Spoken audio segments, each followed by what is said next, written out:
নাটের গুরু জায়েদ খান বললেন শাকিব, সেদিন রাতে কি হয়েছিল, নির্বাচনের পর রাতে কেন শাকিব খান এফডিসিতে গিয়েছিলেন, আর তার উপর এই হামলাই বা কেন হলো, এমন প্রশ্নের উত্তর এখনো মেলেনি। এরপর থেকেই শাকিব খান হাসপাতালে অসুস্থ অবস্থায় ভর্তি হয়েছেন। গতকাল জীবনের নিরাপত্তা চেয়ে থানায় একটি অভিযোগ দায়ের করেন ঢাকায় চলচ্চিত্রের এই সুপারস্টার। ৫ মে চলচ্চিত্র শিল্পী সমিতির নির্বাচনের পর ভোট গণনার সময় মধ্যরাতে সেখানে গিয়েছিলেন সমিতির বর্তমান সভাপতি শাকিব খান। এই সময় একটি পক্ষ তার উপর হামলা চালানোর চেষ্টা করে। পরে তিনি সেখান থেকে চলে যাওয়ার সময় পেছন থেকে তাকে ধাওয়া করা হয় এবং ঢিল ও জুতা ছুঁড়ে মারা হয়। সেদিনের ঘটনায় নায়ক জায়েদ খানকে মূল হোতা হিসেবে সন্দেহ করছেন শাকিব। জায়েদ খান এবার চলচ্চিত্র শিল্পী সমিতির নির্বাচনে সাধারণ সম্পাদক পদে নির্বাচিত হয়েছেন। জায়েদ খান ২০০৬ সালে নতুন মুখের সন্ধানে প্রথম নির্বাচিত হওয়ায় চলচ্চিত্রে অভিনয়ের সুযোগ পান। প্রথম দিকে জায়েদ খান সহ-নায়ক হিসেবে চলচ্চিত্রে অভিনয় করলেও ২০১২ সালে মুক্তিপ্রাপ্ত বাংলা ভাই চলচ্চিত্রে নায়ক হিসেবে প্রথম পর্দায় হাজির হন।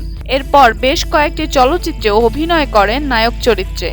২০১৪ সালে মুক্তিপ্রাপ্ত এবং অশ্লীলতা ও নকলের দায়ে অভিযোগমুক্ত দাবাং চলচ্চিত্রে অভিনয়ের কারণে বেশ সমালোচিত হন জায়েদ খান। তেজগাঁও শিল্পাঞ্চল থানায় অভিযোগের এজাহারে শাকিব খান বলেন, আমি বিএফডিসিতে বাংলাদেশ চলচ্চিত্র শিল্পী সমিতির সভাপতি হিসেবে দায়িত্বরত আছি।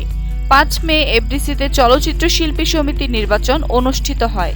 ৬ মে দিবাগত রাত অনুমান ১টা ৩০-এর দিকে বিভিন্ন মারফতে আমার কাছে খবর আসে নির্বাচনের ফলাফল এখন পর্যন্ত প্রকাশিত হয়নি।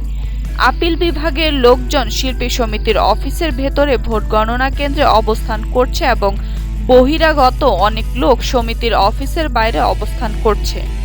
আমি সমিতির সভাপতি হিসেবে বিষয়টি দেখা আমার এখতিয়ারভুক্ত বিধায় এফডিসিতে আসি এবং দেখি যে শিল্পী সমিতির অফিসে আপিল বিভাগের লোকজন ও বাইরের বহিরাগত লাল গেঞ্জি পরিহিত পিস্তল হাতে একজন সন্ত্রাসী সহ চাপাতি হাতে কয়েকজন বহিরাগত লোক অবস্থান করছে। এসব বহিরাগত লোক এফডিসির ভেতরে এত রাতে কিভাবে এলো এবং কেন অস্ত্র হাতে অবস্থান করছে জানতে চাইলে ওইখানে উপস্থিত নৃত্য পরিচালক সাইফ খান কালু, চিত্রনায়ক সাইমন সাদিক, অভিনেতা জিয়া, ফাইটার শামীম সহ আরো কয়েকজন অজ্ঞাতনামা লোক আমার উপরে হামলা করতে আসে।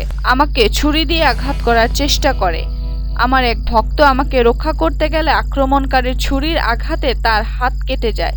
আমি নিজের প্রাণ রক্ষার্থে পুলিশ এবং আমার ব্যক্তিগত দেহরক্ষী কিছু কলাকৌশলীর সহযোগিতায় দ্রুত ঘটনাস্থল ত্যাগ করি।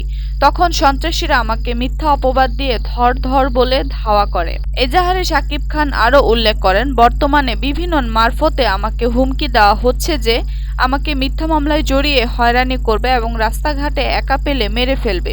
এই অবস্থায় আমি নিরাপত্তাহীনতায় ভুগছি। এসব কর্মকাণ্ডের পরিকল্পনাকারী চিত্রনায়ক জায়েদ খান সহ আরও কয়েকজন জড়িত বলে আমার বিশ্বাস। এদিকে ওই রাতের ঘটনার পর থেকে অসুস্থতা বোধ করছিলেন শাকিব খান। সোমবার রাতে ল্যাবিড হাসপাতালে ভর্তি হন তিনি। বিনোদন জগতের যে কোনো আপডেট নিউজ জানতে চাইলে আজই সাবস্ক্রাইব করুন অল টাইম ব্রেকিং নিউজ এবং লাইক, কমেন্ট ও শেয়ার করে আমাদের সাথেই থাকুন।